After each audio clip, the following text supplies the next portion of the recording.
Halo guys, selamat pagi. Jumpa lagi, tetap semangat.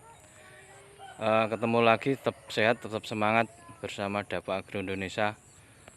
Tetap lahannya yang kita otak-atik kita tayangkan yaitu perpaduan antara melon dan cabai kecil. Ini dalam satu lahan, dua tanaman, beberapa karakter yang berbeda namun tidak saling merugikan. Untuk tema kali ini yaitu salah satu tips pengairan yang bagus agar hemat di air, juga hemat tenaga, juga bagus di tanaman. Pada waktu yang lalu kita tayangkan yaitu cara aplikasi pengairan, dimana setelah lahan kering, ini kita tunggu airnya nampak dari sana. Ini kita kondisikan yaitu air P2T, air dimana memakai mesin diesel dengan kedalaman yang sangat dalam sehingga air bisa dipompa masuk ke lahan kita. Nampak seperti ini dengan harga per jamnya sekitar 45.000 untuk 1 jamnya. Ini sekilas tentang air dan biayanya. Ini di kejauhan kurang lebih jaraknya ini antara hampir 500 meter guys, bisa dipompa sampai sini karena ada paralon-paralon yang di dalamnya sehingga rembesan hilang karena lubang-lubang akan berkurang.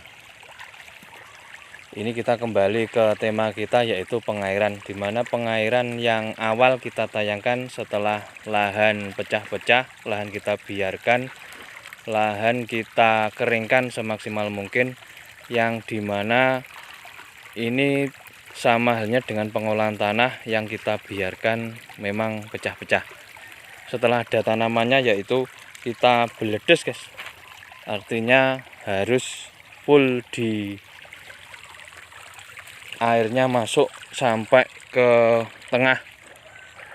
Ini setelah 2-3 hari yang kita lakukan yaitu pengairan secukupnya.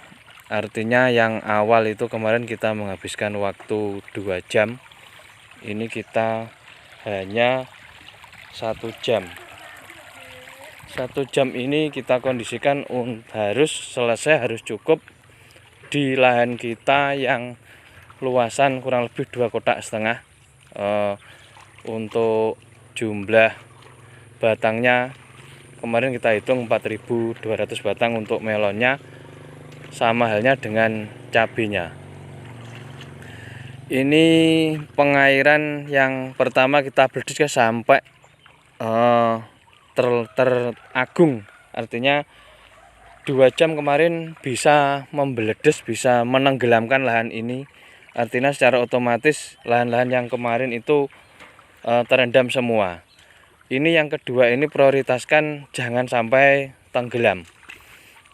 Ini kita batasi sampai 1 jam airnya, itu dikarenakan kita ambil di got-gotnya saja.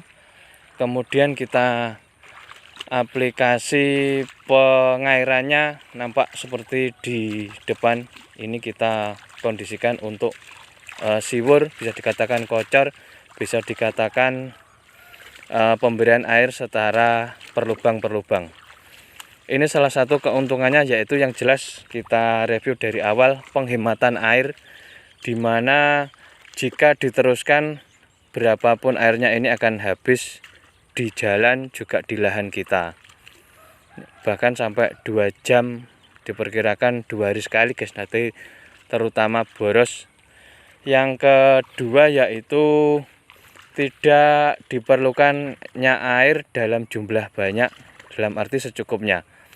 Ini jika memungkinkan, artinya air bisa kita beli 2 jam, kemplung-kemplung, tenggelam di lahannya.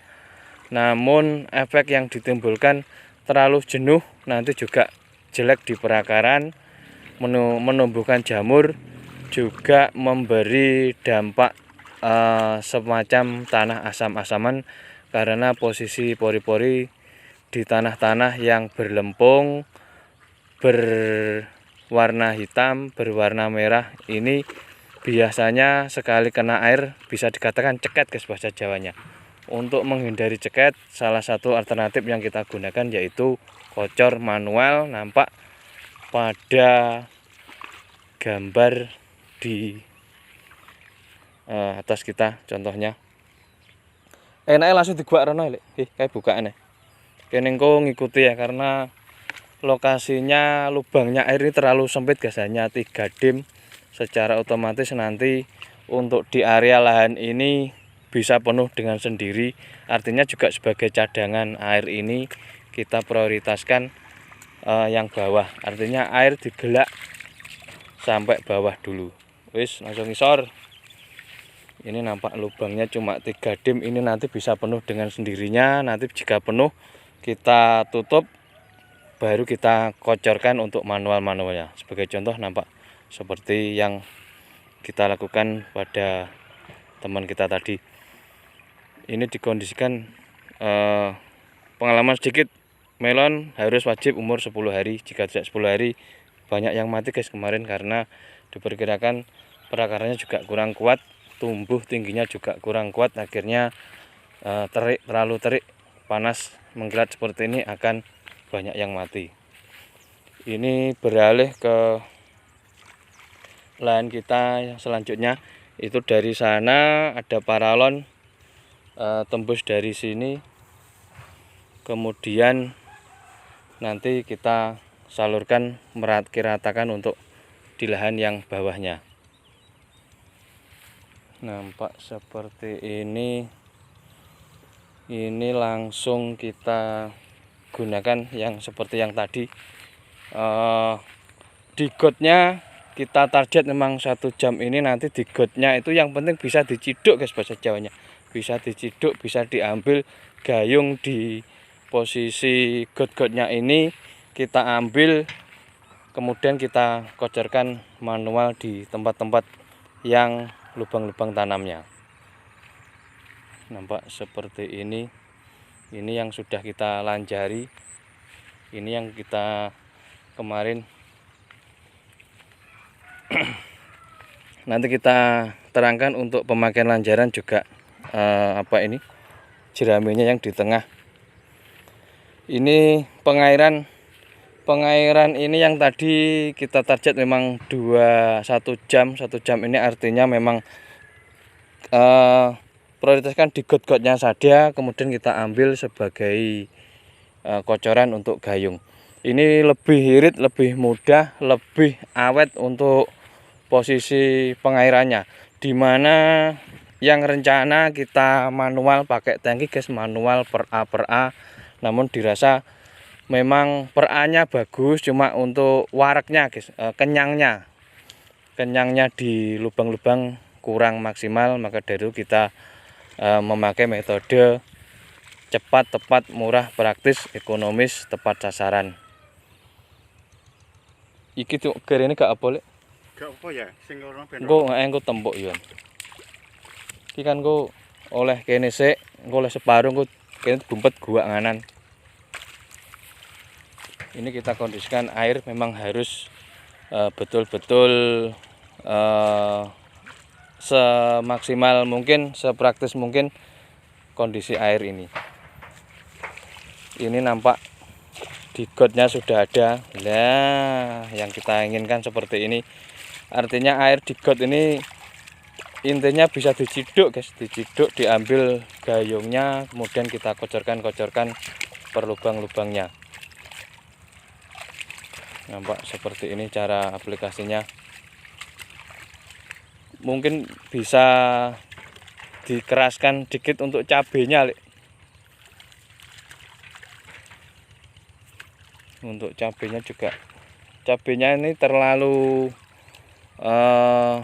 hemat air juga, tidak sebegitu membutuhkan bila dibandingkan melonnya. Ini yang tanah dalam guys, ini sebenarnya masih basah, namun tanah yang di atas ini mengalami kekeringan. Artinya sekali gayung ini sebenarnya sudah cukup untuk memberi kelembapan antara 3 hari ke depan lah. Nanti kita kondisikan lagi perkembangannya, ditandai dengan pupus di ujungnya. Nampak ini adalah cabenya, ini terlihat kering namun bawahnya masih basah. Ini adalah salah satu contoh yang ada pergerakan hidup di titik tumbuhnya ini mekar dalam jangka 1-2 hari. Terutama setelah dilakukan kocor ini pasti ada nutrisi yang masuk sehingga cepat tumbuh. Ini kemarin sore sudah kita lakukan, yaitu semacam penyemprotan di kiri kanan untuk menghalau hama semacam kumbang coklat, kumbang kuning ataupun hama-hama yang lainnya. Nampak seperti ini guys.